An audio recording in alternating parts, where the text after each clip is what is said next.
Right, good morning, good afternoon, good evening. Good coffee makes all the difference. Great to have you on board again, and this time on So You Want to Be a Presenter or Better Public Speaker. Someone commented to me and said, when you see some people being interviewed on TV, or when some people are doing a speech or an interview on TV or wherever, they are constantly doing this. Well, let me see. That would be not very.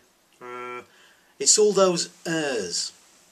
What's happening there subconsciously is your brain needs to take a split second to catch up with the thought process that's going on in your head, because you're normally making it up on the fly. You're speaking as you're thinking, or you're trying to think of something to say, and you're caught up in the moment and it's live and you don't have very much time. So what happens is your brain needs a second to just rationalize what's going through in that thought process before it actually opens its mouth, or controls you to open your mouth and speak the words. So it's taking that second, that time out. Let me think, who's Boris Johnson at the moment, if you look at those coronavirus updates and lots of other speeches that he's done, you can tell straight away that his brain is desperately trying to catch up and take a breather before he opens his mouth and says the next word. And normally when he does that anyway, it's probably not the thing you wish he'd said. Right there. So what you need to do is you need to be clear, concise, precise, and come across sort of smooth and know what you're talking about. Very easy. Some people do this instinctively and they can waffle on and talk for England.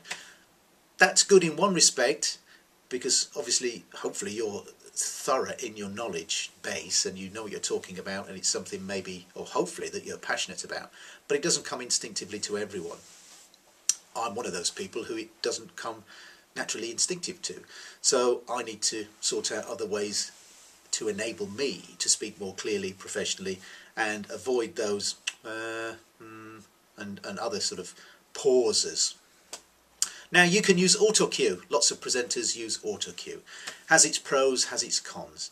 The pros are that everything you want to say is there, it's written, it's on a screen, it's moving at a speed that is comfortable for you to read, and it enables you to just zone in and concentrate fully on the words and the piece of text and the piece of information that you're about to deliver.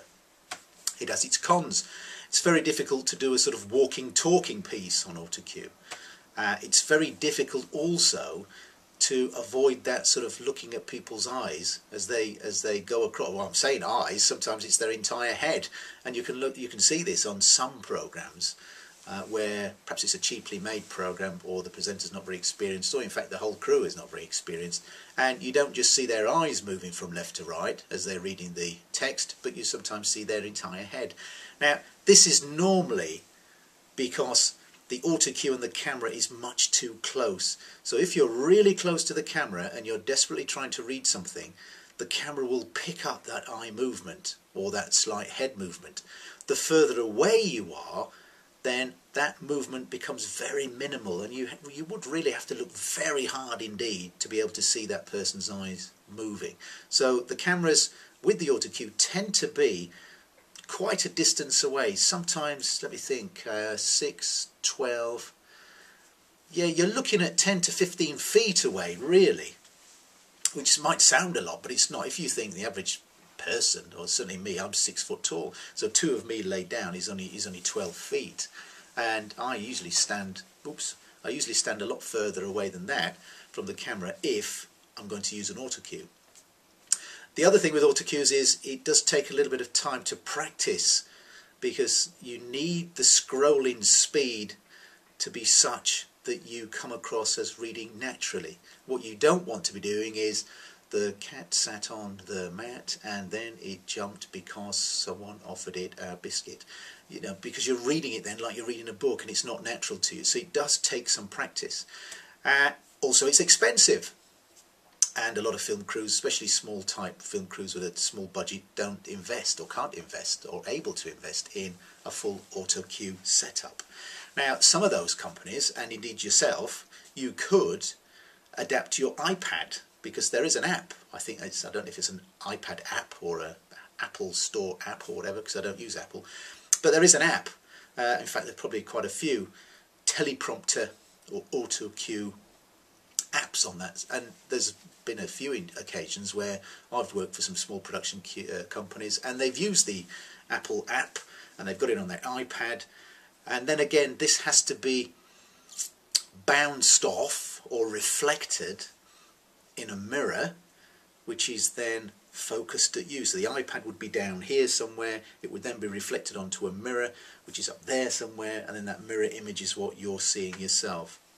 I'm not sure if it's all of them, but certainly I've come across instances where one of the members of the crew has had to actually scroll manually with their finger because it didn't allow for a sort of auto scrolling function. So I don't know if that's a glitch that has now been fixed, or it's something that's still going on with that kind of app. So that has huge amounts of problems. And again, it doesn't take away the fact that you're still reading and your eyes and your head may still be moving along as you read the script. Now, normally in a professional setup, the camera is actually shining, or not shining, the camera is actually looking straight through the text. So if you can imagine that this is a page, then this would be all the text here, and the camera would be straight through the center there. And so it looks like you're looking straight through the center of the page, and therefore when you move your eyes to read the text, it's virtually unnoticeable. I say virtually. Now, there are other ways. You can obviously write out your script, or write out the things that you want to say, and just by the means of writing it out will certainly be a huge benefit to your memory. It's all right reading something and then trying to remember it, but if you read it and then write it out, that's a double bonus for helping your memory remember that script. You can then follow that up by recording yourself speaking that script and then playing that back.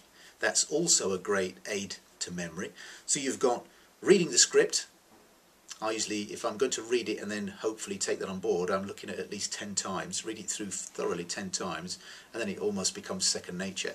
If I then write it out, that further embeds it into my memory, and then if I record that, just sound, record that and then play it back, and you can do this when you're in the car or when you're sat sort of relaxing on the sofa or whatever. That's 3 aids to memory there that are all helping me remember what it is I want to say.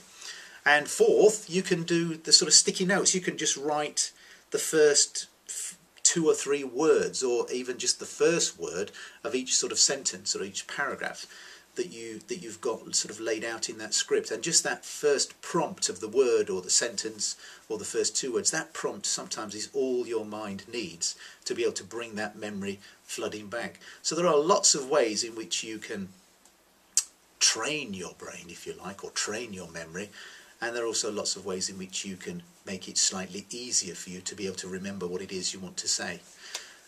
All that being said, what you don't want to do, which is probably what I'm doing now, is go on for far too long. You know, mainly people's attention span is very small, unless it's something that they're really, really, really interested in, or they find you so irresistibly beautiful that they can't take their eyes off you. And then the chances are they're not listening anyway, they're just looking at you in awe. Okay, so you can look away now, back in the room.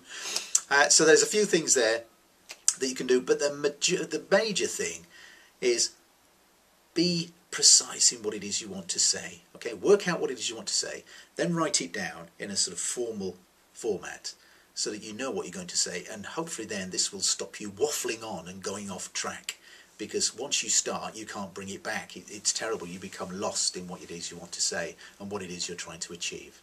So I hope that's been helpful this time. As always, do leave me a comment below if you found it interesting, or there's something that you yourself are struggling with that you'd like to talk about, and see if we can sort of come to some kind of conclusion or solution for that problem, or anything at all really. If you'd like to chat about presenting, or how you get into presenting, what's it really like being a presenter, how do you find your jobs, 101 different questions. And if I get enough, then we'll do a sort of, I'll go through the questions online like this, and I'll just answer the questions directly to you. So as always, Bye for now.